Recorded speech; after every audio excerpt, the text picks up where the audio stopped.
Autonomous weapons reality बन चुके हैं और वो लोगों को मार रहे हैं। ऐसे वेपन्स जो इनक्रेडिबल डिस्ट्रक्शन कर सकते हैं तब तक छुपे रह सकते हैं जब तक उन्हें अटैक ना करना हो। ऐसे बुलेट्स जो मिड फ्लाइट अपना रूट चेंज कर सकते हैं। ऐसे मिसाइल्स जो अपने टारगेट को खुद चूज कर सकते हैं। ड्रोन्स के ग्रुप जो लगातार अपने विक्टिम्स को हरास कर सकते हैं। ये सब जो मैं बता रहा हूं ना, वो कोई साई-फाई मूवी का सिनेरियो नहीं है, इट्स ऑल रियल। करंटली जिस आर्टिफिशियल इंटेलिजेंस को हम फेस कर रहे हैं उसे हमारे डेटा पे ट्रेन करके मिलिट्री पर्पसेस के लिए यूज किया जा रहा है। आजकल के इनएक्सपेंसिव अनमैन्ड ड्रोन्स हमारे traditional ground force and air power को डिफेंसलेस करके उन्हें इनके against strategic and tactical advantage देते हैं। Because around the world assembly lines पे small low cost drones manufacture हो रहे हैं एंड नाउ वो एक सिग्निफिकेंट एयर पावर प्रोवाइड कराते हैं, वो भी एडवांस्ड कंट्रीज के $multi-billion मिलिट्री के फ्रैक्शन ऑफ कॉस्ट पे। एंड ऐसे ड्रोन्स को बोला जाता है सुसाइड ड्रोन्स या फिर लॉइटरिंग म्यूनिशन। वो छोटे होते हैं, फास्ट वेपन्स होते हैं, इससे पहले कि देर हो जाए उन्हें ट्रेस या स्टॉप करना बहुत ज़्यादा डिफिकल्ट होता है।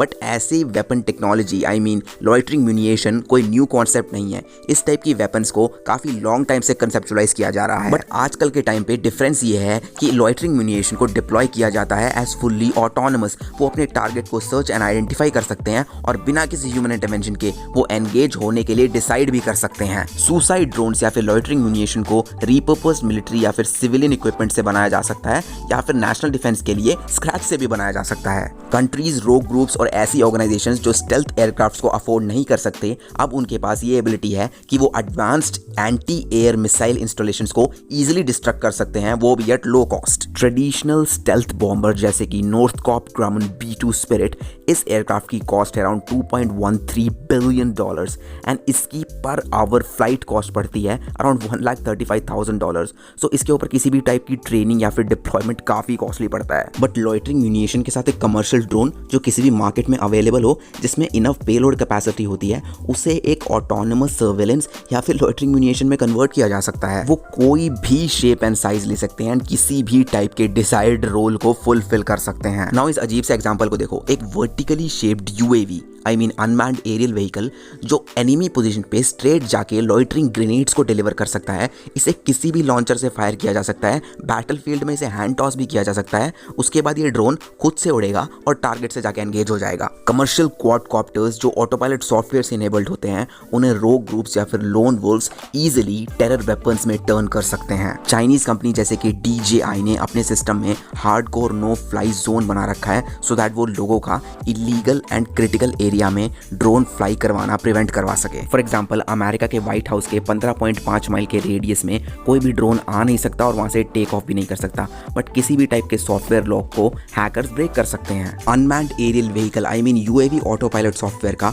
Highly capable open source alternative already है, जिससे कंज्यूमर ड्रोन्स पे फ्लैश किया जा सकता है, जिसकी वजह से जियो फेंसिंग तो डिसेबल हो जाएगी, या फिर रेडियो सिग्नल्स को भी डिसेबल किया जा सकता है, जिसकी वजह से डिटेक्शन तो टोटली अवॉइड किया जा सकता है। सेमीकंडक्टर चिप्स की पावर इतनी एडवांस हो चुकी है कि मॉडर्न ड्रोन्स रूट कैलकुलेशन कर सकते हैं, ऑन बोर्ड टारगेट सिलेक्शन भी कर सकते हैं, वो भी बिना किसी ऑपरेटर को डेटा ट्रांसमिट किए। लॉइटरिंग म्यूनिशन के अगेंस्ट कोई भी सिंगल काउंटर मेजर इफेक्टिव नहीं है। एक तगड़े डिफेंस सिस्टम में ना acoustic signatures, jamming radio frequencies, emitting radio magnetic pulse, drones को बुलेट एंड लेजर से शूट करना या फिर उन्हें नेट से पकड़ना, बट इन सब चीजों की availability surrounding traffic and infrastructure की वजह से लिमिटेड भी हो सकती है। और वैसे भी most advanced air defence system सिर्फ इंडिविजुअल ड्रोन्स पे इफेक्टिव होते हैं, बट जब ड्रोन्स का स्वैम आता है ना एज वन इंटेलिजेंट यूनिट, पूरे का पूरा डिफेंस सिस्टम ब्रेकडाउन हो जाता है। स्मार्ट वेपन्स की अलग टाइप की ऑटोनॉमी होती है, बट उनका प्राइमरी जॉब होता है उनकी डिस्ट्रक्टिव कैपेबिलिटी को ड्रास्टिकली इंप्रूव करना। वो हर टाइप का मेटा डेटा यूज करते हैं,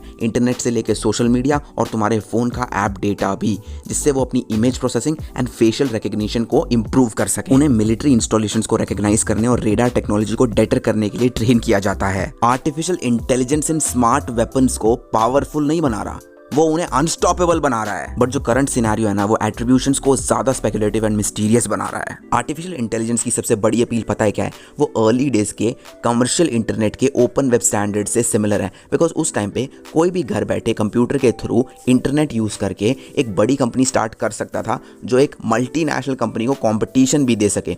और ये .com बबल ने डिसेंट्रलाइज्ड वेब की डिस्ट्रक्टिव कैपेबिलिटी के बारे में अब तक हमें बता ही दिया है। And now artificial intelligent weapons अपने खुद के बबल में एंटर हो चुके हैं और उन्हें तुम करंट सप्लाई लाइन स्टॉक्स में भी देख सकते हो।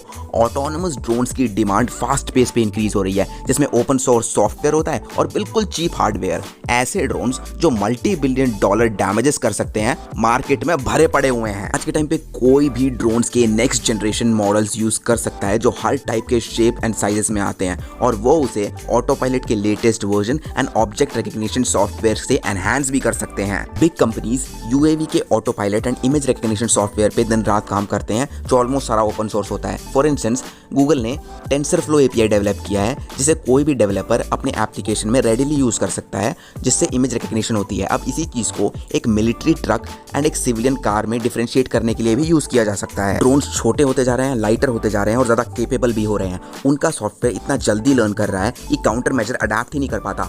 Modern artificial intelligent weapon cyber warfare के वर्स्ट एस्पेक्ट को मिमिक कर रहा है। ऐसे ड्रोन्स की लॉइटरिंग कैपेबिलिटीज, एट्रीब्यूशन की डिफिकल्टी एंड फ्यूटाइल डिटरेंस का टेरर फैक्टर, ये सब चीजें एक हैकर से काफी सिमिलर है जो एक रिमोट लोकेशन पे बैठ के क्रिटिकल इंफ्रास्ट्रक्चर पे अटैक करते हैं और ये किसी भी टाइप के रिटेलिएशन अकाउंटेबिलिटी से भी फ्री होते हैं। लुक, आर्टिफिशियल इंटेलिजेंस कभी भी किसी मशीन को इमीडिएटली फुल्ली ऑटोनोमस नहीं बनाती। किसी ना किसी पॉइंट पे ऑपरेटर ऑटोनोमस ड्रोन्स के डिसीजन मेकिंग साइकिल में इंटरवीन करते हैं, जिसकी वजह से काफी रिसर्चर्स एंड एनालिस्ट वेपन्स की ऑटोनॉमी के बारे में स्केप्टिकल रहते हैं। लेकिन काफी मैन्युफैक्चरर्स ये क्लेम करते हैं कि उनकी मशीन ऑटोनॉमी में केपेबल है, बट इसके काफी कम एविडेंस मिले हैं कि एक ऑटोनोमस मशीन बिना किसी ह्यूमन इंटरवेंशन के टारगेट को चूज भी कर रही है और एंगेज भी हो रही है। ट्रेडिशनल वेपन्स वहां शूट करते हैं जहां तुम उन्हें पॉइंट करते हो। एआई वेपन ज्यादा स्मार्ट होते हैं, वो अपने पॉइंट ऑफ ओरिजिन को ऑब्सिफिकेट कर सकते हैं, काउंटर मेजर्स को डिफीट कर सकते हैं, डिटेक्शन को इन्वेड कर सकते हैं, मल्टीपल पर्पसेस को फुलफिल कर सकते हैं, वो अडेप्टेबल भी है and can scale up.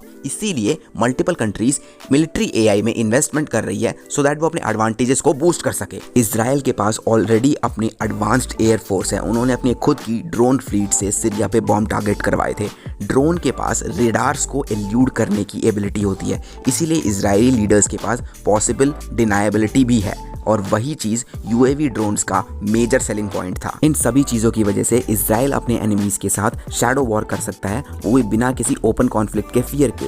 UK, Germany, south Korea, ये सभी कंट्रीज ऑटोनोमस वेपन्स में इन्वेस्ट कर रही है सो दैट उन्हें टैक्टिकल एडवांटेज मिल सके। रशिया का मिलिट्री जायंट ड्रोन्स के स्वॉर्म्स डेवलप कर रहा है जो एक्ट करेगा एज वन इंटेलिजेंट यूनिट, जो पूरे बैटलफील्ड को नेविगेट करने में केपेबल होगा, काउंटर मेजर्स को एलिमिनेट करेगा और टारगेट को डिस्ट्रॉय भी करेगा। एंड शूट करना है या नहीं, उसके लिए रशिया की एक कंपनी एक न्यूरल नेटवर्क क्रिएट कर रही है, जिसकी वजह से ड्रोन्स पास्ट मिस्टेक से लर्न करेगा और टारगेट से एंगेज होने से पहले इनपुट्स को बेटर अंडरस्टैंड करेगा। अब मुझे इन सबके बीच में एक पैटर्न नजर आ रहा है। चाइना खुद को एक ग्लोबल एआई सुपर पावर समझता है। 2030 से पहले वो लीड ले भी लेगा। वो एआई डेवलपमेंट में फर्स्ट मूवर एडवांटेज लेना चाहता है और जो government and Chinese big tech companies के बीच में टाइज हैं, उसकी वजह से वो शायद ग्लोब की दूसरी कंट्रीज से पहले आगे भी निकल जाए। चाइना का एआई मिलिट्री में ऑल एनकम्पसिंग अप्रोच है। वो नेशनल डिफेंस में इसे हर एस्पेक्ट में इंप्लीमेंट करना चाहते हैं, बट चाइनीज मिलिट्री को पार्टिकुलरली ल्यूक्रेटिव पता है क्या लगता है? ऑटोनोमस वेपन्स का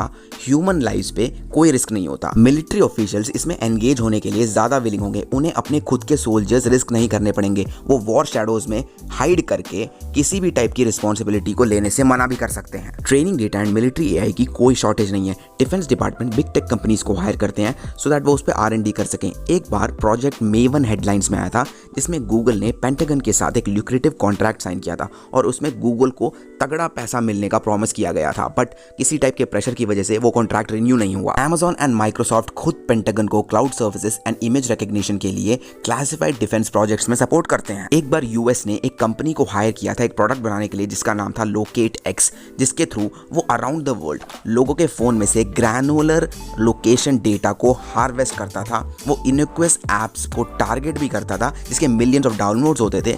फिर वो डेवलपर को मोनेटाइजेशन के लिए एंटाइज करते थे, जिसके बदले उन लोगों को precise and proximate location data मिलता था। जिसके पास भी तगड़ी मिलिट्री एआई होगी वो लॉट ऑफ फैक्टर्स पे डिपेंड करेगा, बट एक चीज क्लियर है, वो चाइना हो या यूएस, उनके पास tremendous amount of critically sensitive data होना चाहिए। 21st सेंचुरी एक डिजिटल बुक है। तुम कोई भी डिवाइस यूज कर रहे हो, whether it is phone, smart watch, internet enabled device या फिर इंटरनेट ऑफ थिंग्स, ये सब चीजें आर्टिफिशियल इंटेलिजेंस को ट्रेन कर रही हैं और उसी आर्टिफिशियल इंटेलिजेंस को मिलिट्री पर्पसेस के लिए यूज किया जा रहा है। अब ये सब चीजें शायद तुम्हें टारगेट करने के लिए यूज़ की जा रही हो या फिर तुम्हारे फ्रेंड्स को, ये डिपेंड करता है कि तुम कहाँ रहते हो। मिलिट्री एआई मास डिस्ट्रक्शन का कोई वेपन नहीं है, ये एक मास टेरर का वेपन है। जरा 9/11 को इमेजिन करो but on the scale of automation, या फिर पुलिस ब्रुटैलिटी के बारे में सोचो जो big data and automated drone से एनहांस्ड है। एक इलीगल ऑक्यूपेशन या फिर military intervention but loitering drones के इंटेलिजेंट स्वॉर्म्स के साथ। ये सब ना कोई हाइपोथेटिकल साइफाई सिनेरियो नहीं है, ये इमीडिएट फ्यूचर है जो मैं सर्टेनली फेस करना पड़ेगा इन अ शॉर्ट टाइमलाइन। गारंटी होने वाला है बिकॉज ये ऑलरेडी हो रहा है। सो गाइज, अगर तुम्हें वीडियो अच्छी लगी हो तो मुझे कमेंट करके बताना which was the best part. And अगर तुमने अभी तक मेरा सेकंड कोलैब नहीं देखा है विद सोनिका प्रोडक्शंस तो लेफ्ट वीडियो पे क्लिक करो, और अरेंज मैरिज पे वीडियो देखनी है तो राइट वीडियो पे क्लिक करो।